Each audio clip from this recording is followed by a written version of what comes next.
Hello, ladies. I'm Tanya, and here's the question for the day. Do you need therapy, coaching, or counsel? I can give you this advice because I've had them all.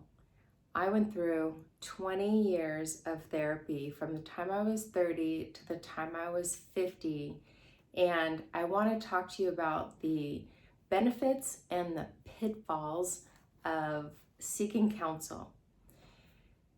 Let me talk about the pitfalls first. Super critical that you get a Christ-based, believing counselor.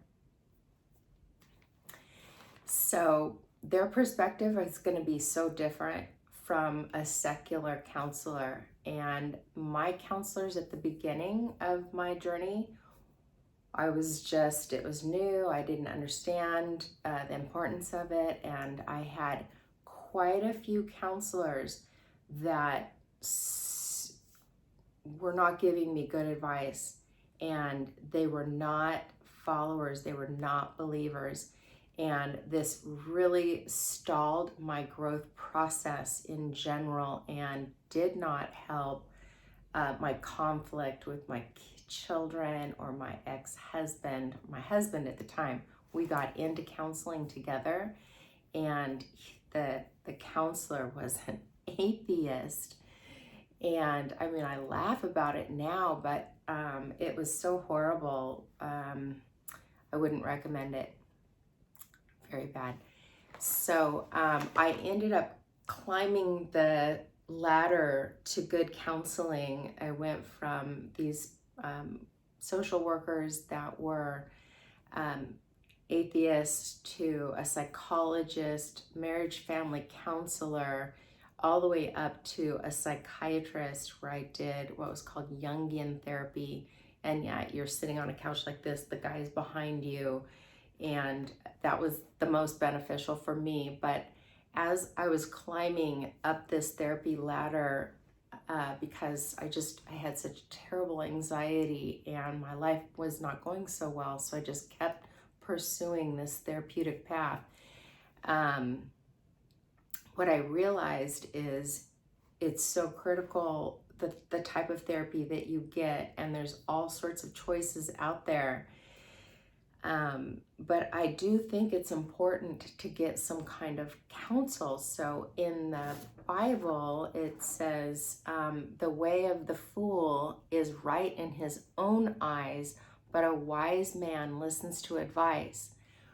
But the thing I don't like about this Bible verse is what I realized is it's okay to get advice from your attorney and that sort of advice, but counseling should eventually lead you into your own wisdom.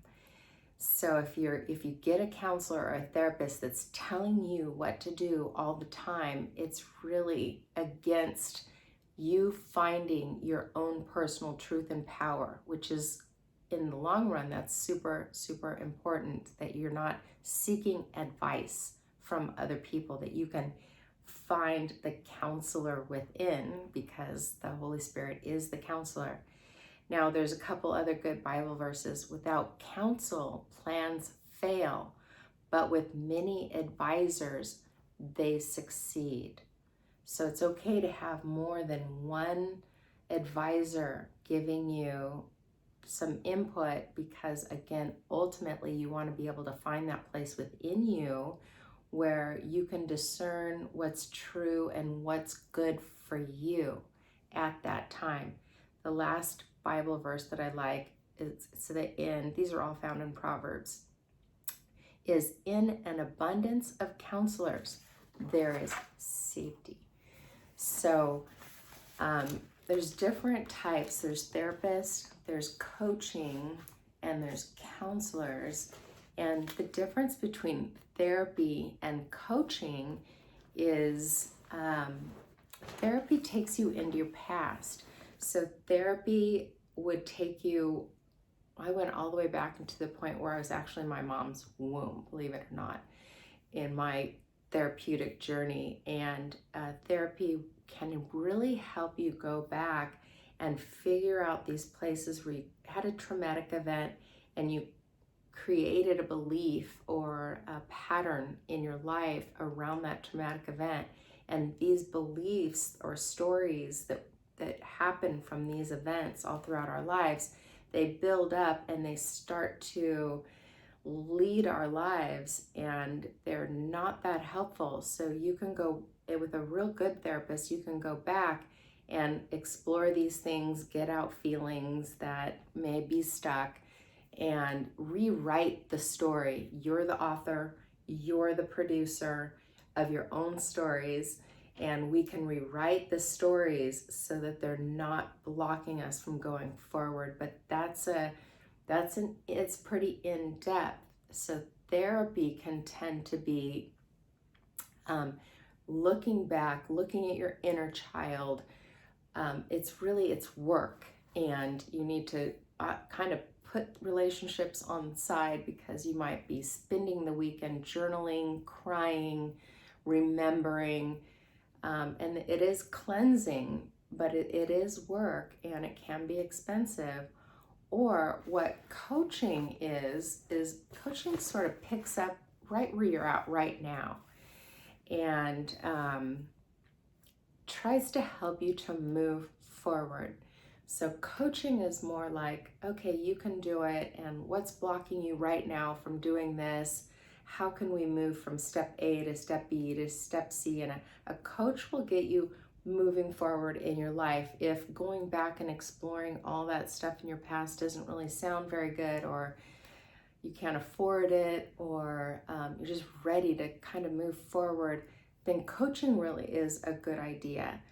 Now, I've done both because I'm a registered dietitian, and I specialized in girls who have eating disorders or women that have eating disorders. So I had to do a lot of therapy where I took somebody back, and we explored where these mindsets start setting in and how they're affecting the way that somebody looks at their body image or the way that they're eating.